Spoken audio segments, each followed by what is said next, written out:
Pada saat dokter pagi-pagi ambiar, dia mendukung ya. Ketika di lokasi, ketika syuting, mendukung. Setelah beres syuting, pemikirannya beda lagi. Apa ya itu namanya? Kalau bukan munafik dan bermuka dua. Udah ternyata pihak TV yang ngotot pengen ngedatengin Doktif. Udah ternyata fee-nya juga cuma 1 juta. Ngotak gak sih? Rating TV pengen tinggi. Harusnya pihak TV itu bisa berpikir dan bisa membedakan. Yang didatengin itu bukan yang viral biasa, yang cuma sekedar hiburan dan hahaha. Ini yang didatengin seorang dokter yang berilmu, yang mengedukasi, yang memberikan informasi, ya. Dikasih fee cuma 1 juta, tapi rating tinggi berharap tinggi. Ngotak nggak sih? Kalau nggak dibungkus acaranya, minimal ganti hostnya sama yang lebih mumpuni.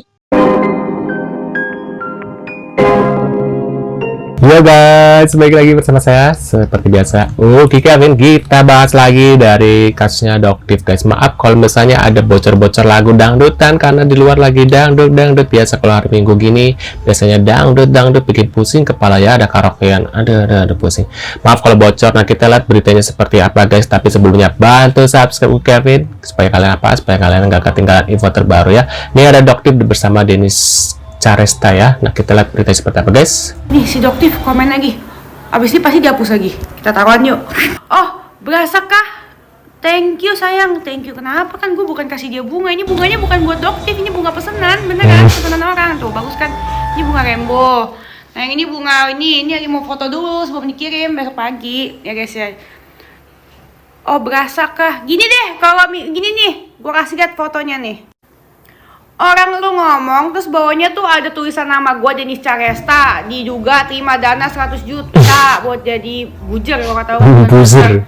Nah terus ada foto gue tuh. Buzer katanya guys, buzer. Nasib gitu berbayar. Gimana kagak berasa? Jelas-jelas nama gue Denis Caresta terpampang nyata sama foto gue tuh 2 biji tuh. Gini aja deh, biar cepet. Kalau misalkan emang benar ya omongan lo, buktinya mana? Ya, kalau misalkan emang benar kalau misalkan benar omongan lo benar, gue terima 100 juta, ada buktinya. Gue kasih lagi yang bisa buktiin, semua yang bisa buktiin, gue dapat 100 juta, siapa aja gue kasih duit 100 juta balik, oke? Tapi kalau bisa buktiin itu, kalau nggak bisa ngebuktiin, berarti gue anggap semua omongan Doktif itu nggak ada yang bisa dipertanggungjawabkan. Ya udah, masa ngomongin gua 500 juta dia nggak bisa dibuktiin, gimana yang lain? Gitu aja gimana? Oke nggak dok? Ini bukan buat dokter, ini beneran punya pesanan. Jangan thank you, beneran. Thank you sayang, bukan buat dokter, beneran ini pesanan. Mau Valentine. Tahu nggak guys? Ya, ada dugaan. Terima dana 100 juta. Bukan dugaan sih. Ada duit aliran dana juga kira-kira 100 juta. 100 juta sudah kamu terima ya sayang ya buat nyerang Doktif ya. Ya udah. Tapi Doktif ingetin ya, kamu kalau beli susu buat anak kamu itu dari duit yang halal. Ya, bukan dari duit jadi bujer. Ya, 100 juta untuk jutaan follower. Yang udah punya jutaan follower dapatnya bujernya 100 juta. Iya, ketahuan. Dari mana ketahuannya? Kok Doktif kok tahu? Ya, dari mana? Kan organisasi bujernya ngontak ke Doktif. Doktif, ada tagihan segini untuk nyerang Doktif gitu. Kasihan. Ya, jadi ada yang udah terima 100 juta buat beli susu ya, totok bayi ya. 100 juta. Kalau jutaan follower wajar sih 100 juta dapatnya. Hati-hati ya. Jangan dari duit jadi bujer. Jangan, kasihan anak kamu. Cari duit yang halal aja, dari dagang daster, dari dagang makanan ya. Yang bener, cari duitnya. Ya, oke. Assalamualaikum kakak. Tuh. Kayaknya kan bunda dekat banget. Ada tuh bun kayak bunda Terus tuh. gimana tuh bun tanggapannya? Banyak yang bilang Doktif tukang peras. Apa jangan-jangan bunda temenan karena diperas lagi ya bun ya? Sudah saatnya aku meluruskan, sudah saatnya aku menjawab. Sebenarnya selama ini aku diam karena aku nggak mau memperkeruh keadaan. Tetapi berkali-kali nama aku keseret simpang siur suap Doktif. Daripada kemana-mana, yaudah aku luruskan sesuai dengan sudut pandang aku dan pengalaman aku. Ya, Bismillahirrahmanirrahim. Teman-teman di sini tahulah case-nya booster up ya. Sebelum di review Doktip itu di review Dokter Grand. Pas ada di review Dokter Grand beberapa minggu kemudian itu enak aku di freeze. Padahal per 25 September aku sudah mau bertransformasi BPOM. Aku sudah bikin formula memang. Dan jujur NA aku tuh lama keluarnya, yang harusnya 14 hari masa kerja. Sampai aku minta tolong ke pihak BPOM untuk keluarin, tapi gak bisa. Gak tahu waktu itu di freeze aja NA aku. BPOM bekerja dengan cepat dan tepat ya. Aku akui karena aku salah. Di review lah Doktip. Wah ini bakal lama nih NA keluar. Akhirnya aku punya plan kedua, yaitu selain bertransformasi, udah di review Doktip, bakal lama nih ya transformasi BPOM-nya karena NA-nya bakal keluarnya lama nih. Udah punya insting gitu kan. Adalah plan dimana aku bertabayun dengan Doktip atau menyogok Doktip. Aku punya temen yang dekat sama Doktip.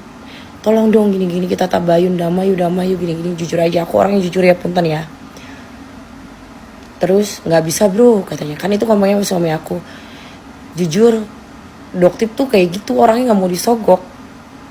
Ibu S barengan nih case-nya sama aku. Ibu S yang orang gede banget, orang kaya banget ya menurut aku. Karena dia punya pabrik, itu dia mau nyogok juga tapi gak bisa. Dan menurut aku Doktip itu ya, kalau memang gak sesuai dengan regulasi BPOM dia akan terus nge-push. Menurut aku. Karena aku waktu itu pun di-push terus-terusan. Ya udah susah disogok, ya udah aku pasrah aja. Tetapi aku melakukan permintaan maaf terhadap customer. Aku mengakui kesalahan ya, sambil nunggu NA keluar. Aku narikin semua barang-barang aku. Narikin dari Kalimantan, dari Aceh, dari Solo. Rugi? Iya rugi. Namanya bisnis pasti ada dua pilihannya, untung dan rugi. Dan itu kesalahan kami, ya udahlah. Sebagai pertanggungjawaban aku terhadap reseller dan masyarakat, aku tarikin tuh dari reseller aku. Abis aku tarikin, aku juga dipanggil sama BPOM. Sebelum penarikan itu dipanggil dulu sih sama BPOM. Terus aku akhirnya mendapat panggilan, terus penarikan dan lain-lain. Akhirnya dimusnahkan. Aku ganti naik krim 83.000 ke seluruh mitra-mitraku, resellerku. Ya tanpa Rp1, jangan Rp1 deh. Ongkir aja dari yang ditarik sama dianterin dikirim itu dari aku sendiri. Kayak ke Kalimantan bro, 38 juta bro, satu distributor bro. Ya udahlah gitu kan. Ya emang aku salah, mau kayak gimana lagi gitu loh. Nah, memang ya kalau misalkan aku boleh berpendapat di sini, kalau memang sudah salah, ya udah, nggak usah nyari kesalahan yang lain-lain kalau menurut aku ya. Karena sepengetahuan aku, sepengalaman aku, Doktip saat itu tidak mau disogok gitu loh. Apalagi sekarang udah besar followersnya, dan pada saat itu juga sama kayak sekarang, happening banget gitu loh, happy banget. Dan itu posisinya nggak usah lihat aku deh, Ibu S yang emang kaya banget nggak mau disogok gitu loh. Jadi beliau tuh kalau emang nggak sesuai dengan regulasi BPOM ya udah terus-terusan di up terus gitu. Yang penting satu, kalau nggak mau di-up, ya udah mengakui kesalahan, meminta maaf sama customer, dan pertanggungjawaban bukti nyata. Itu yang aku baca dari karakter Doktip. Jadi nggak ada tuh aku suap Doktip. Sampai saat ini pun aku pamalia udah sholat isya. Sampai saat ini pun Rp1 pun aku tidak ada. Dan aku pertama kali ketemu Doktip itu di BPOM. Makanya terjadi huru-hara bilang ini triknya gimana, suap si Doktip apalah itu. Sampai aku ada yang neror, kamu ada di kubu ini. Aku gak ada di kubu siapa-siapa. Aku bilang kayak, aku gak ada di kubu siapa-siapa, aku berdiri sendiri. Gak bisa, lu tuh abu-abu. Kita harus bersatu melawan pemeras. Dan sedangkan aku sendiri jujur, aku gak merasa diperas sama Doktip. Ngapain gitu loh. Dan aku orangnya netral. Kalau aku gak, menurut pandanganku gak, menurut pengalamanku gak seperti itu, ya udah gitu loh. Toh kita juga gak ada yang menjamin kesejahteraan. Yang penting paling benar ada berbenah. Udah kalau salah, akuin kesalahan. Jangan cari kesalahan yang lain. Kalau menurut aku punten banget, izin banget, ini mah dari sudut pandang aku. Gitu ya sayang-sayangku semua. Jadi gak ada aku menyuap Doktip. Sampai saat ini pun Rp1 gak ada. Bahkan pada saat pertama kali aku ketemu Doktip itu di acara BPOM, undangan BPOM. Dan aku tidak pernah yang namanya minta satu meja sama Doktip. Tidak pernah yang namanya satu barisan, sorry bukan satu meja. Tidak pernah yang namanya minta ruang transit utama. Itu semua itu di setting Bepom. Aku nggak tahu. Bepom yang mengarahkan aku ke ruangan, tempat duduk dan lain-lain gitu loh. Tapi disangkanya aku kubu Doktip. Padahal punya nomor handphonenya aja kagak ada. Nggak ada sama sekali. Aku baru tukeran nomor handphone setelah ketemu dari Bepom. Dan sampai saat ini 1 rupiah pun tidak ada. Ya, jadi menurut aku, makanya aku heran kalau dibilang dokter detektif meres ya. Aku sama suami aku bilang kayaknya nggak mungkin gak sih Det, kalau menurut sudut pandangan aku, karena pada saat itu posisinya bukan aku aja, udahlah nggak usah dipandang ya, aku mah kayak ya biasa aja gitu kan, orang biasa aja gitu kan, masih merintis lah ya. Tapi ini ibu ini sosoknya kaya banget gitu loh, udah punya pabrik apalah, bukan ibu S ini kaya banget gitu, nggak mau disogok gitu. Karakter Doktip ya kalau nggak sesuai sama regulasi, nggak sesuai sama klaim, ya bakal dipus terus gitu kalau kalian nggak bebenah diri. Itu aja sih kalau dari sudut pandang aku. Tetapi ya aku menganggap Doktip sebagai jembatan rezeki. Aku menganggap Dokter Green jembatan rezeki aku. Bahkan mohon maaf nih aku sebut nama Ko Denis. Ko Denis pada saat itu aku sakit banget. Ko Denis bilang hidrokontol ya kan. Tapi nggak apa-apa. Ibaratnya kayak ya nggak apa-apa. Itu kan ibaratnya di luar area kontrol kita ya. Dan cara penyampaian orang untuk mengingatkan kita kan ada yang memang case-nya menyakitkan tapi mungkin maksudnya baik, kita ambil hikmahnya aja. Sorry ya Ko Denis, pada saat itu memang aku sakit hati dibilang hidrokontol, tapi sekarang aku kayak kalau nggak ada mereka aku nggak akan tenang sekarang. Kalau nggak ada, bahkan mohon maaf Ko Denis kan bukan dokter ya, maksudnya kayak, tapi aku tuh KOL kan, banyak KOL yang nge-review aku nganggap mereka jembatan rezeki aku, itu aja. Dan alhamdulillah berkat Doktip, berkat Dokter Grand, berkat dokter-dokter yang mereview aku, Dokter Ika dan lain-lain, kayak ya sekarang aku kalau ketemu Doktip, makasih banget ya Dok ya, dokter jembatan rezeki aku banget, bener deh, dokter jembatan rezeki aku banget deh. Aku tenang loh sekarang, aku bisa tidur loh di atas kasurku. Ya kasurku lumayan lah ya, empuk lah ya, cuman kan kemarin nggak bisa tidur tenang, kalau sekarang udah bisa tidur tenang gitu sih. Dan insya Allah bisnis aku berkah jangka panjang, itu aja. Kalau dibilang satu kali lagi ya aku bilang rugi, tapi bisnis ada untung ada rugi. Itu bentuk pertanggungjawaban kami terhadap riset kami dan terhadap masyarakat. Yuk semangat semuanya. Dan udah ya, aku meluluskan, aku tidak pernah menyuap Doktip. Terima kasih. Wassalamualaikum. Nah, menurut pendapat kalian gimana nih setelah melihat nih pernyataan dari ibu ini ya, bahwasanya dia bilang disuap. Nah, apakah benar?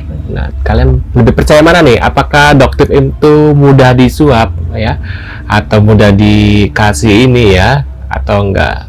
Kalian lebih banyak mana nih? Salah Sokia, Denis Careta Karista ya, atau Doktip, atau percaya dengan ibu ini ya? Tulis di kolom komentar seperti biasa.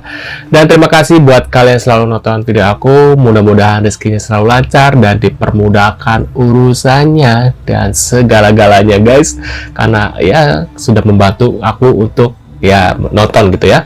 Nah ya, supaya aku semakin semangat sih bikin kontennya guys. Dan jangan lupa lagi aku ingetin, subscribe, dan sampai jumpa di video selanjutnya. See you guys.